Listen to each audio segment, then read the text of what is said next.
Be very aware who are you letting into your circle, and ultimately rely on yourself and maintain your, sorry to say, but it's the heart.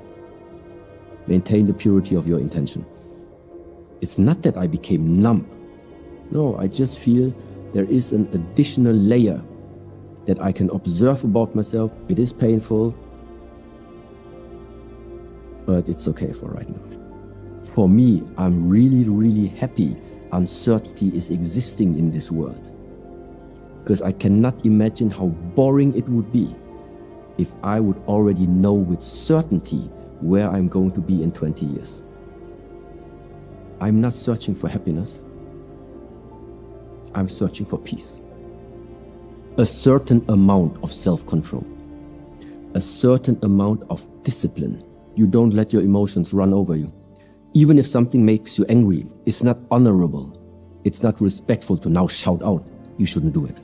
Be able to maintain your emotional states, maintain your temper, at least to a certain extent. This is where I would say it comes to self-control. In the Shaolin traditional texts is broken down into 14 different virtues. The virtues of action. What does it mean, virtues of action? It is, how should you behave? Behave in a loyal way. Behave in a trustful way. Behave in a respectful way. Behave in a courageous way. This is the how should you do something. The virtues of mind, for example, they say, what is it that nourishes the way for you to put the virtues of action into practice? How can you learn to behave respectfully? Because naturally, if people like insulting you, you don't behave respectfully towards them. So how can you still behave respectfully, still be loyal to people? How do you do it? And this is where it then comes to the virtues of the mind. To really learn to be patient, to really know what does it mean to be persistent, to persevere during your training. Yeah. If someone asked you, which religion do you follow, what would your answer be? I would call it the religion of oneness. The religion of oneness. The religion of, I do believe that we are connected at some way. And it is my journey. I don't want to just intellectualize it. The path is to lay out and remove all the friction and all the obstacles to just realize that it is like this. Are you happy?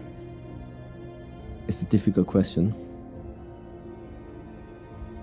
I'm not searching for happiness. I'm searching for peace. So my state of what I'm aiming for, I would say it is peace.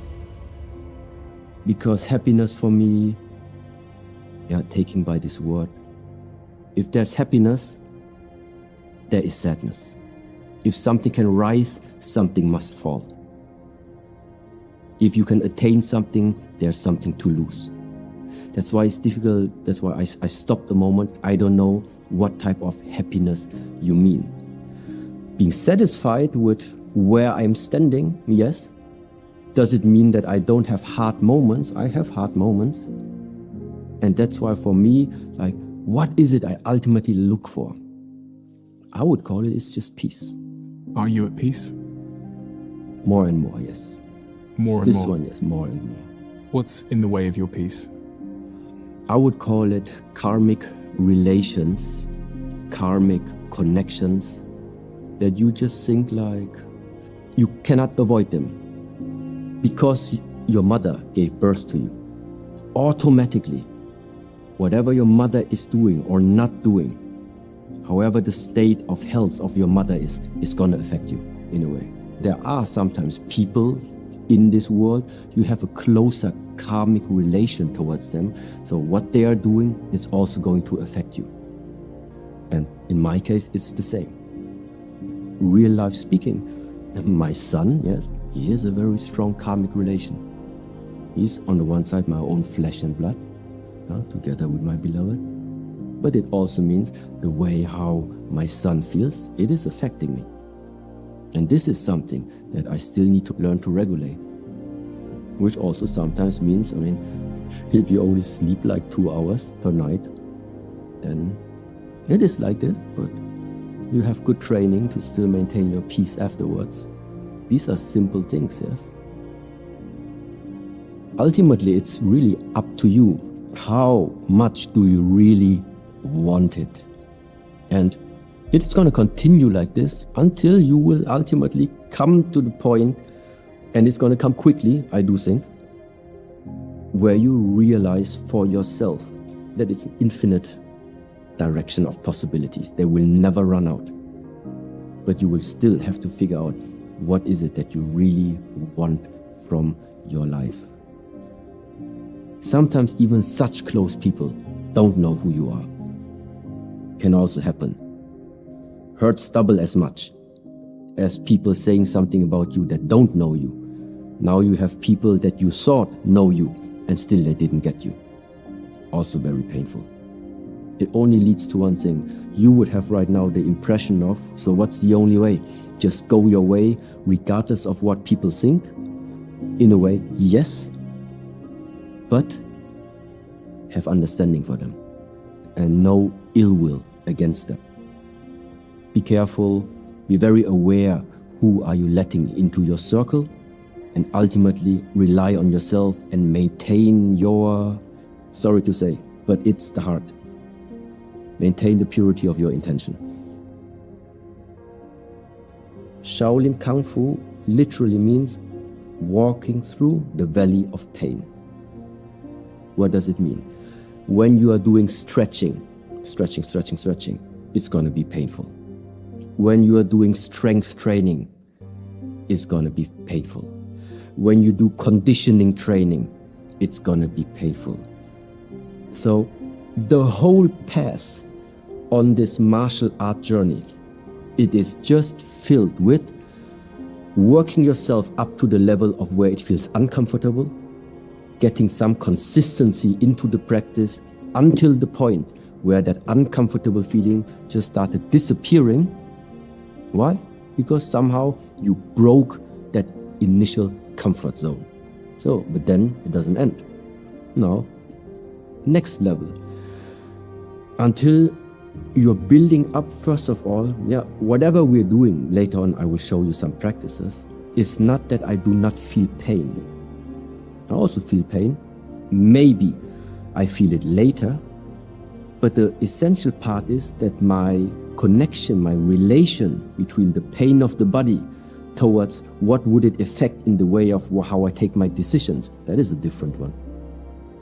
I feel the pain, but I see no necessity to still change something about my way right now. Why? Because I can take the pain. Whereas when you are not used to this pain, you feel it and then it tells you it's painful, the mind says, okay, it's not good, and so you directly change something. And this is just the difference. So it's not that I became numb. No, I just feel there is an additional layer that I can observe about myself. It is painful, but it's okay for right now. There's only one thing that makes you break free from fear, which is to find a way and wake up from that dream. When I look at my worries I had in the last month, for sure 90% of all the worries just didn't happen in the first place.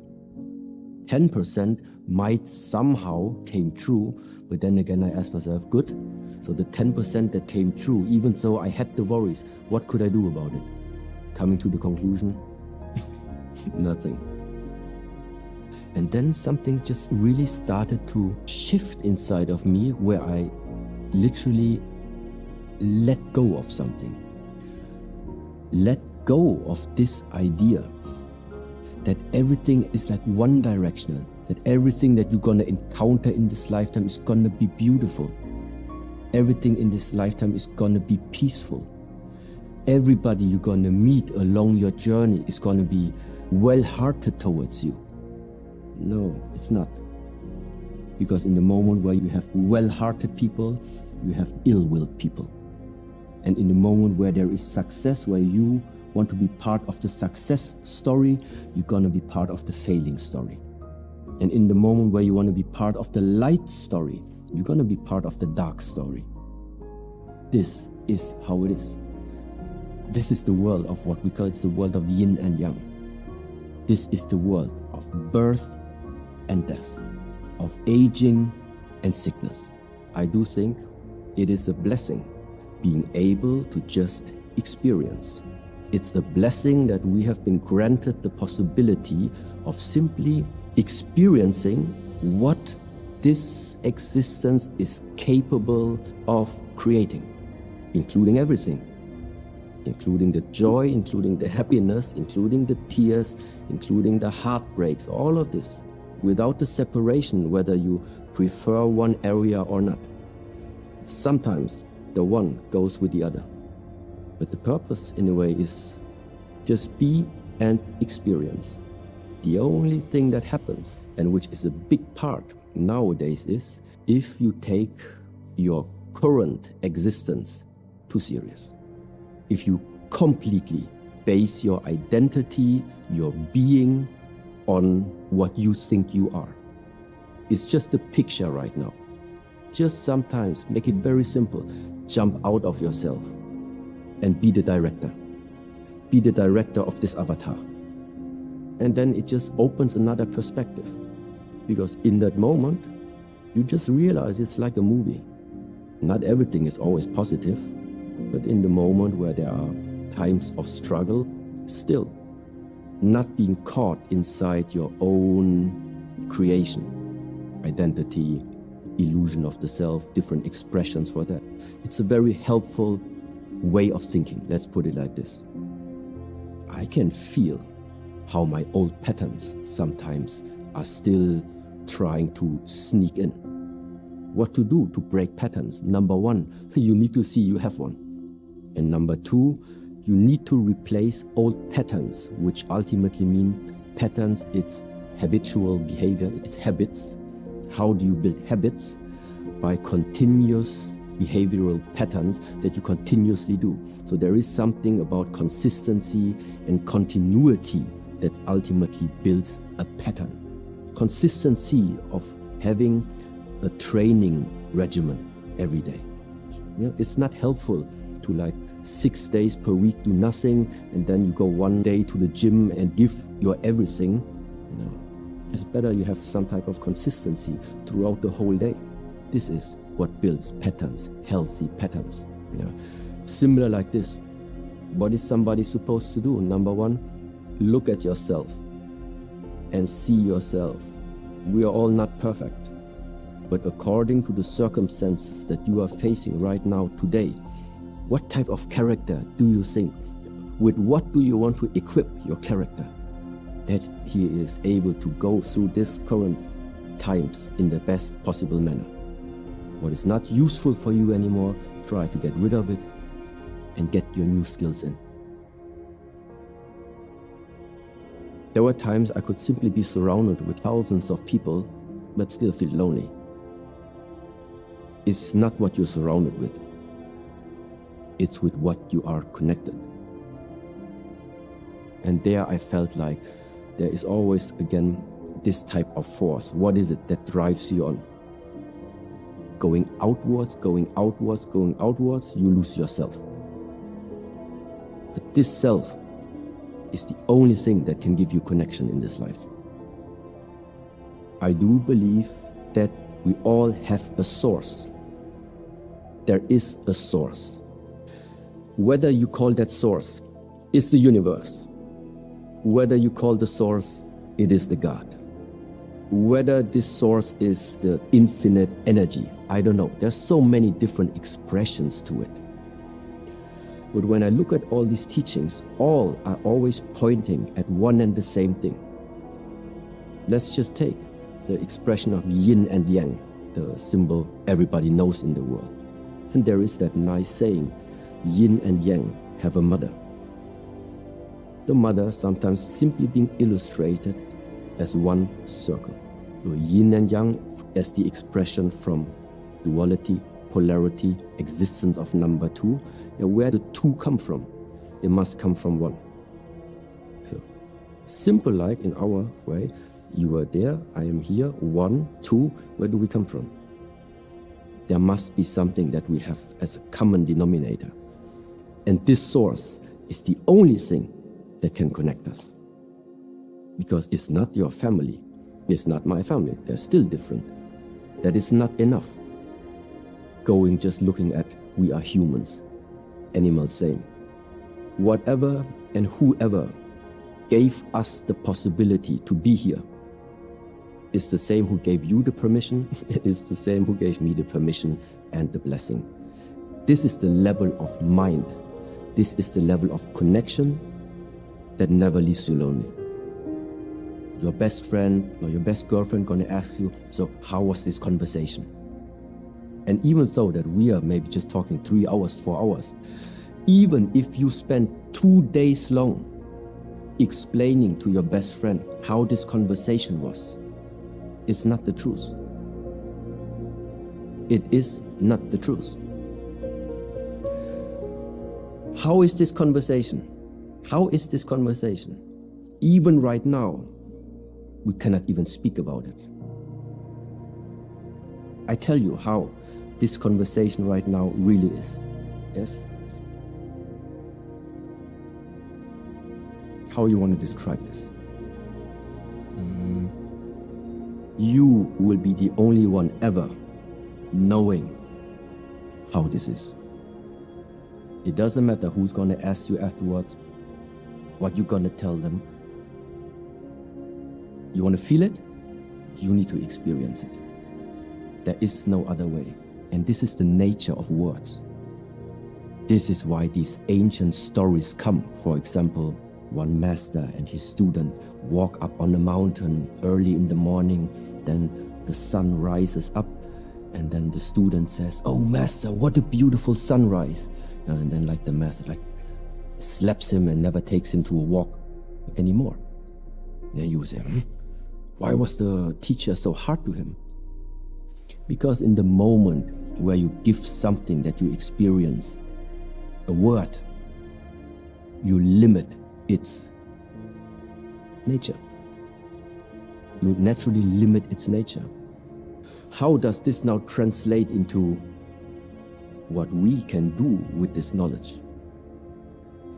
Whatever is being dense and it's limiting, I don't think it's the way. I think everything for us to practice is look beyond limitations. Look beyond the words. Look beyond the shape. Practice to look beyond the superficiality of things. Because this is where the meaning lies, or this is where part of the realization lies. Yeah, you don't need to go anywhere. The only thing you need to do is take a moment, contemplate about yourself, go into yourself and find the answers there, and then decide for yourself which part and what type of contribution would you like to give to the world that you're living in. I ultimately think this is what I'm doing. I would say it's diversity and choice. This world is filled with so much choice, meanwhile, that it's difficult in a way to take a decision which direction to go, what is right to do, what is not right to do. But ultimately, it's only yourself who knows the answer, which means it comes to the essential point: learn more about yourself. This is where it starts.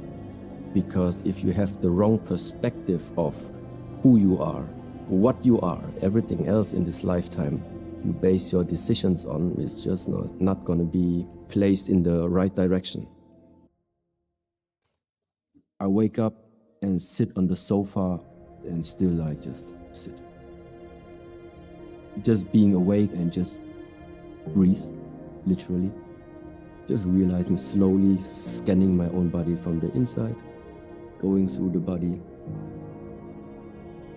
So really making sure, in a way, that everything that's gonna come up during this day, is being perceived very consciously by this. So it's like I slowly build up my energies, prepare, this is how I would call it. It doesn't look very special looking from the outside. Unless I wake up and the sun is asking for something, then of course I have my duties to do. But if I can really have my day after waking up, still the next hour is still I spend alone. This is what I prefer to do. And do you do exercise in the morning? Yes, push-ups, sit-ups and standing practice. What's standing practice? Partially it's also, some of them are like mentioned in the book, but literally it is what it sounds like. I choose one position that I'm standing in and then I hold that position for 15 minutes. Why? Take all the spiritual part out of this, because there are some positions that are looking so strange that at some point I also ask myself, how would somebody even invest his lifetime standing and putting yourself through such a position? Well, there must be a reason why in ancient times it is kept as a secret practice to stay like this. The squatting monkey is called. This is a practice that builds up what we call energy. How do you build up energy? It is by giving your mind something where you need to have willpower to maintain it. Willpower and development of energy go hand in hand with each other. The will to live, the will to keep going, the will. Strong will, iron will, energy is also very high. And so literally, some of these positions are so demanding on the body that in order to maintain this position, you have to have will. You need to create something about yourself where you are pushing yourself. And this is, when we have time, I show you the exercise. Yes. And this is why I do it. Now, one of the first things is really try as often as you can to remind yourself and put yourself in that proper state of what you think you are. I wake up and try to not already have any type of thought from yesterday in my mind. I try to wake up empty. Also, try to at all moments immerse myself as much as I can in the present moment. That's what it is. Live in the here and now. How you do this? To live in the here and now. Stop jumping into the past and stop jumping into the future. Then you live in the here and now. But you must practice it. And literally meaning how you do it, make yourself empty. Because the only thing that fills your mind with past and future is your thoughts. The mind. In the moment where you just on a regular basis put yourself consciously and willingly in different situations and circumstances that actually represent a little bit the structures of life. There are moments in this lifetime where you are going to be super tense. And then it's good to know already how does it feel and what is it that you can do? Well, to learn and release the tension.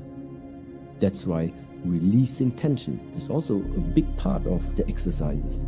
The one thing is learning to release tension.